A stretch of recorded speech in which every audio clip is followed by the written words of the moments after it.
ঘুরে দাঁড়ানোর কথা ছিল এই মাঠ থেকেই, যেখানে গড়ে ওঠার কথা ছিল নতুন ফুটবল আর নতুন স্বপ্ন। কিন্তু 7 বছর ধরে অন্ধকারেই পড়ে আছে গাজীপুর কাপাসিয়া উপজেলার শেখ রাসেল মিনি স্টেডিয়াম।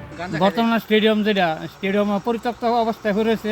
2018 সালে কাপাসিয়া উপজেলার ভাটপাড়া গ্রামে শুরু হয় শেখ রাসেল মিনি স্টেডিয়ামের নির্মাণ কাজ। একই বছরের 27 সেপ্টেম্বর 41 লাখ টাকা ব্যয়ে এর ভিত্তিপ্রস্তর স্থাপন করেন স্থানীয় সংসদ সদস্য সিমিন হোসেন রিমি। 1 বছরের মধ্যে কাজ শেষ হওয়ার কথা থাকলেও 7 বছর পেরিয়ে গেলেও স্টেডিয়ামটি আজও অসম্পূর্ণ। গাজীপুরের কাপাসিয়া উপজেলায় শেখ রাসেল মিনি স্টেডিয়াম রক্ষণাবেক্ষণের অভাবে উদ্বোধনের আগে বেহাল হয়ে পড়েছে। 2018 সালের 27 সেপ্টেম্বর কাপাসিয়া উপজেলার চাঁদপুর ইউনিয়নের ভাটপাড়া গ্রামে স্টেডিয়ামটি ভিত্তিপ্রস্তর স্থাপন করেন তৎকালীন স্থানীয় সংসদ সদস্য সিমিন হোসেন রিমি। সরেজমিনে গিয়ে দেখা গেছে এক ভয়াবহ চিত্র।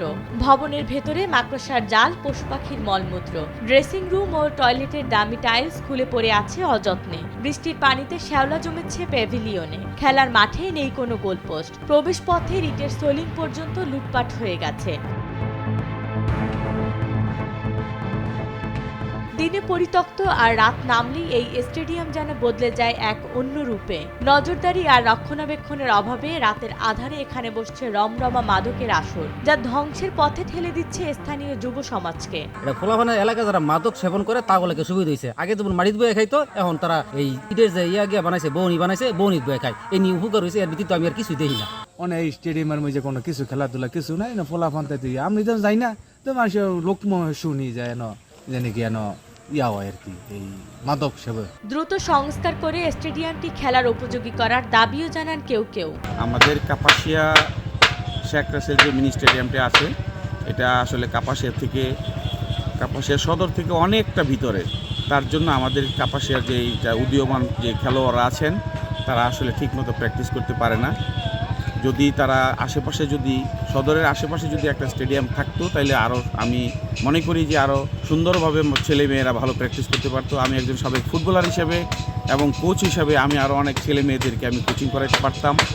এখন কাপাসিয়ার যে অবস্থান, যে এই মিনি স্টেডিয়ামটা আছে, এটা একেবারেই অকেজো অবস্থায় পড়ে রয়েছে, বরঞ্চ এখানে একটা মাদকের আখড়ায় পরিণত হয়েছে। তাই আমি প্রশাসনের সুদৃষ্টি কামনা করছি, যেন আমাদের সেই মিনি স্টেডিয়ামকে এত দূর না নিয়ে আমাদের সদরে যদি কোথাও কোনো একটা মিনি স্টেডিয়াম তৈরি করা হয়, তাহলে আমাদের আরও উদীয়মান প্লেয়ার, আমাদের খেলোয়াড় যে আছে, ফুটবল প্লেয়ার আছে, তারা আরও ভালো জায়গায় যেতে পারবে, এই আশাবাদ ব্যক্ত করছি আমি। স্থানীয়দের প্রশ্ন এখন একটাই, কেন এই অবহেলা? উদ্বোধনের আগে একটি সরকারি স্থাপনা এভাবে পরিত্যক্ত হয়ে পড়া কি শুধুই অর্থের অপচয়, নাকি একটি প্রজন্মের শারীরিক ও মানসিক বিকাশের পথেই এক নীরব বাধা?